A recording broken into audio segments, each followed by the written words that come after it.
What's up, Southwest? I'm Sean Brewster. And I'm Juliana Swartz. Thanks for tuning in to our October show. Our theme for today's show is Outside of Southwest. We will be showing you some highlights of Kansas City and how some Southwest students are doing things outside of their comfort zone. We hope to get you T-Wolves out doing new things as well. First, let's take a look at a place to spend time with your family and friends in the daytime, as well as after dark. The Lewisburg Cider Mill. You're never too old to do a corn maze and pick a pumpkin. But at a cider mill that doubles as a pumpkin patch, located just 20 minutes away from Southwest, all age groups alike are encouraged to stop by to sip their famous cider while venturing through the corn maze. Oh, it is a lot of fun to be out here in the fall. It's very family friendly. We have something for every age, and if you like barnyard animals, we'll have that. If you'd prefer to play on a big jumping pillow, we'll have that. But if you want to take a hay ride and never get your feet dirty, we can do that too. And it doesn't just attract teens during the day, because when the sun sets, the moon shines a whole new light on the cider mill. At night it gets breezy, so you can bundle up and go. And then you can go with all your friends and it'd be an activity to see who can get out. And you don't have to spend a lot of money. I thought the corn maze was really cool to do in the dark. It was a little bit daunting at times because you couldn't see where everything was, but I liked it a lot better just because it was more of a spooky feel to it, so it got you more in the Halloween spirit. So if you're tired of sitting at home during the Halloween season, try stepping into Lewisburg's corn maze after dark. Reporting for Wolfbyte TV, this has been Quinlan LaFawn and Bailey Rindlisbacher. I sure am excited to give the cider mill a try after the sun goes down. It gives a whole different feel. Another part of our city that has a new vibe is downtown Kansas City, with the addition of the new free streetcar. Many refer to Kansas as the state with rolling hills, lots of livestock, and not much activity. But this stereotype of KC is slowly changing. Really for the first time in a long time, we have a public transportation project and a system that people really take pride in. KC Streetcar is part of a wave of change that is happening in Kansas City. So when you get on, people that normally wouldn't talk to each other are actually having a conversation. The Kansas City Streetcar is a new addition to downtown, running from Union Station to the River Market. It averages about 6,000 riders a day, making it very useful and cost-efficient for people downtown. Welcome aboard! It's about connecting our great assets, the City Market and Union Station and Crossroads and the Sprint Center and Power and Light District. You want to design your city to be a place, or your street or whatever, to be a place people want to be. Even though the streetcar is an attraction downtown, there are some skeptics of the new transportation system. A lot of people are afraid of this change. So there's this fear, and what does it mean to me? How's it going to impact my business? But the innovators of the streetcar have found, beyond the hesitation of locals, it serves as something much more for the revival of the Kansas City spirit. It's created a new sense of place. That gives people really a whole new view of what downtown looks like. Many people have never experienced these other districts, and you can now be very easily connected. You don't have to worry about getting in a car. Which is a relief to those who fear downtown driving. You can tour all of downtown for free.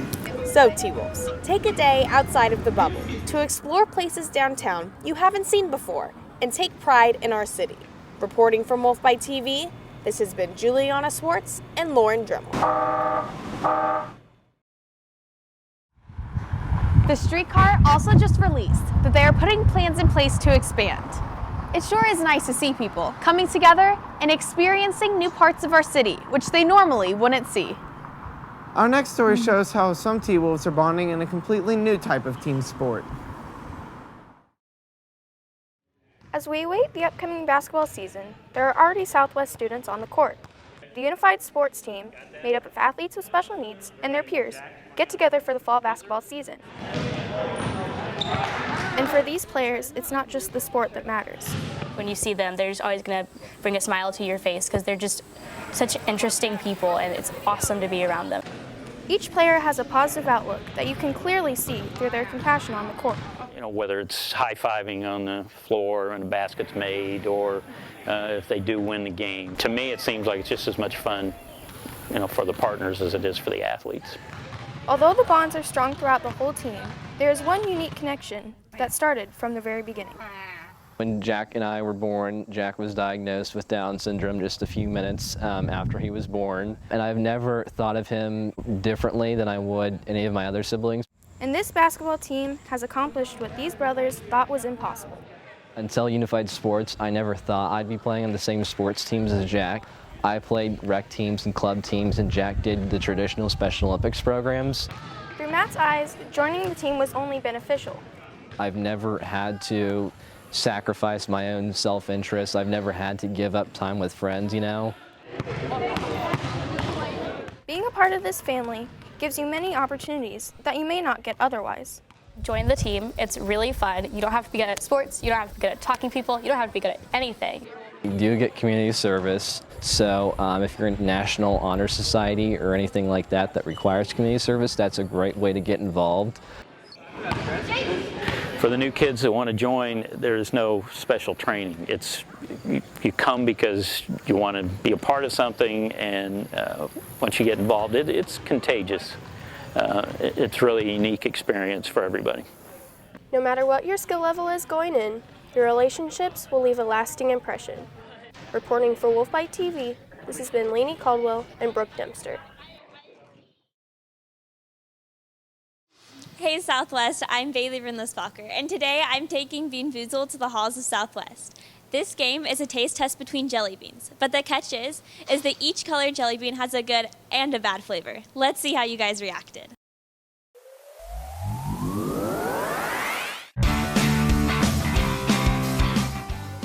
Juicy pear or burger?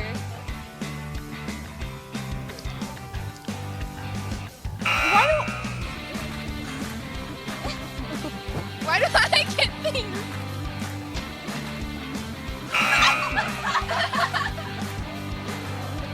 It's totally coconut. Oh, that's nasty. That's dead fish. That's the dead fish one. Definitely blueberry. This one's definitely dead fish. Okay. It's totally peach. We're fine. Oh my gosh! That's so gross! Can I spit? Where do I do it? Definitely caramel.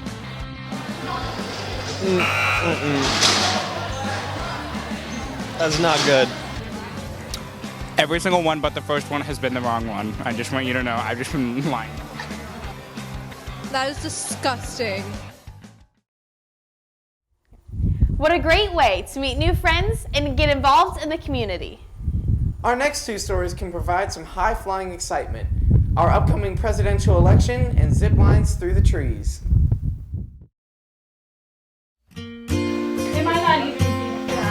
At the end of a road in Bonner Springs, Kansas, hidden in the trees lies an out-of-the-ordinary experience.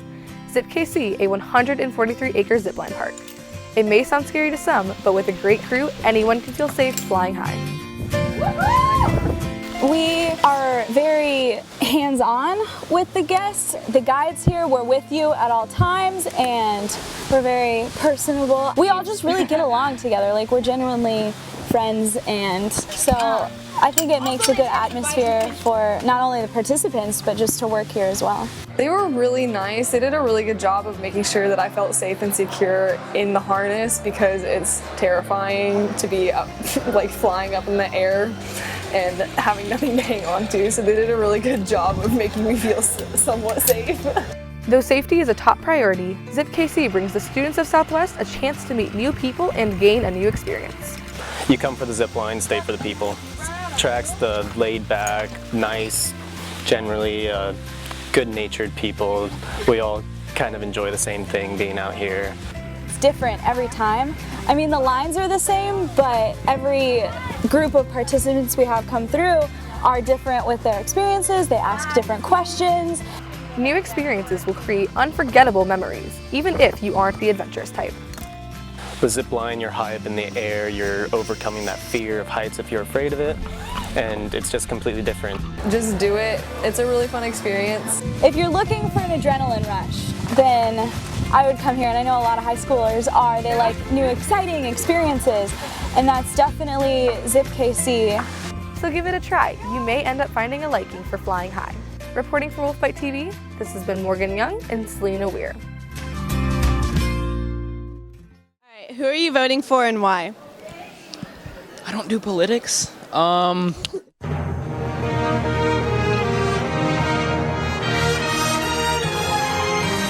voting for Hillary so I don't get deported. I'm actually voting for John F. Kennedy. Why? Because he's hot. I'm voting for Trump because he has really good hair. Like, I've never seen any hair better. Oh, Trump, because I have some friends who know a lot, and they're voting for Donald Trump. Like my friend Jordan Garrett, I look up to him. That's who he's voting for.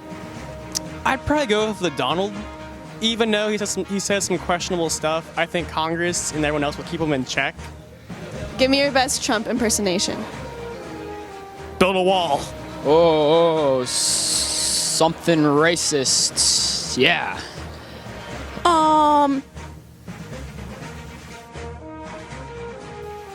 That's all I got. We're gonna build the wall, and it's gonna be so great. It's gonna tower 10 feet high, and it's just gonna be great. Incorrect.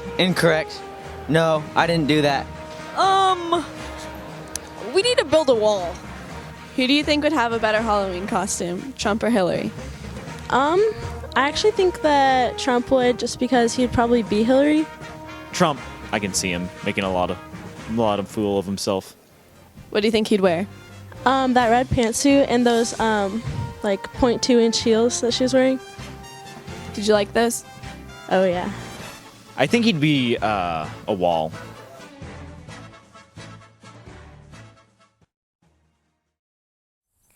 That sure makes me appreciate the beauty of Kansas that oftentimes gets overlooked.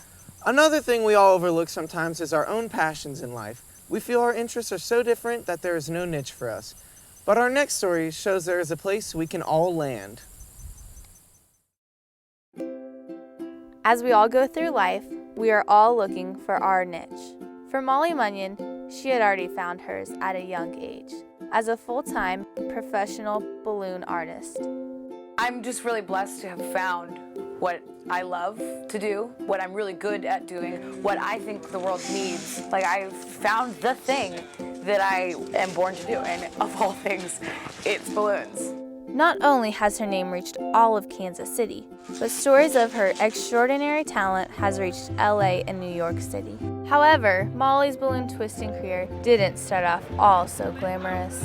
I called up Chick-fil-A fall of my freshman year of high school, full of it. Like, I told them I was a professional balloon artist. Not true. And then I just sort of faked it till I made it. From small balloon dogs to incredible balloon dresses, Molly has clearly gone above and beyond with her talent. I think Molly's personality is to outdo herself. Is to always do better than she thinks she can do. It's her that's gotten her to where she's gotten. She's like this cocky but lovable balloon artist who's working at Chick-fil-A. And now I look at her and she has full-time gigs. She has magnificently transformed. As high school came to a close, it became really clear to me that, like, oh, no, I'm Molly Balloons. If you keep challenging yourself and go where you are celebrated, then don't worry. You will surely find your niche. Reporting from Wolfbyte TV, this has been Cassie Schmidt and Maruk Jamal.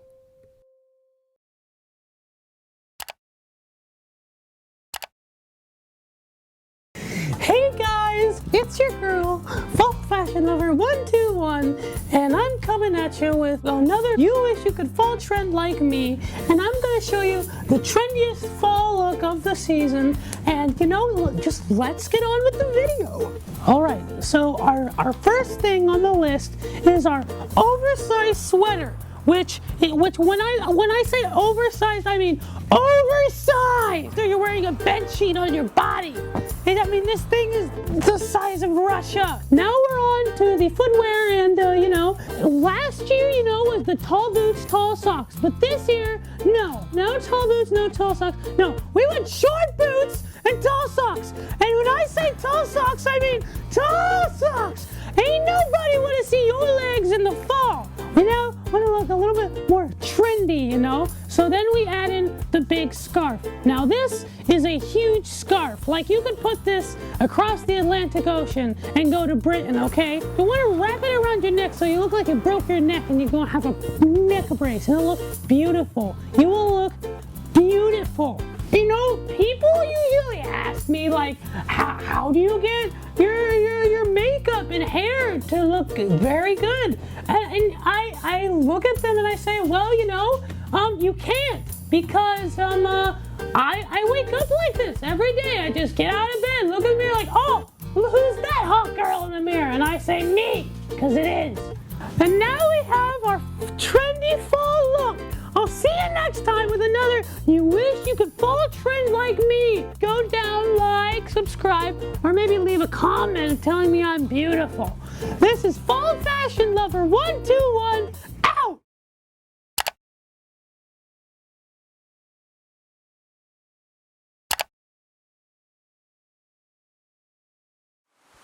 It's nice to see people who aren't afraid of pursuing their unique passions. Remember, there's a place for each of us. I agree. Well, T-Wolves, it's that sad time of the day, the end of the show. Be sure to follow us on Twitter at Wolfbyte TV and watch past shows at BVSWnews.com. And be sure to DM us on Twitter with ideas and comments about the show. Until next time, stay classy, Southwest. Catch you later, T-Wolves.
Okay.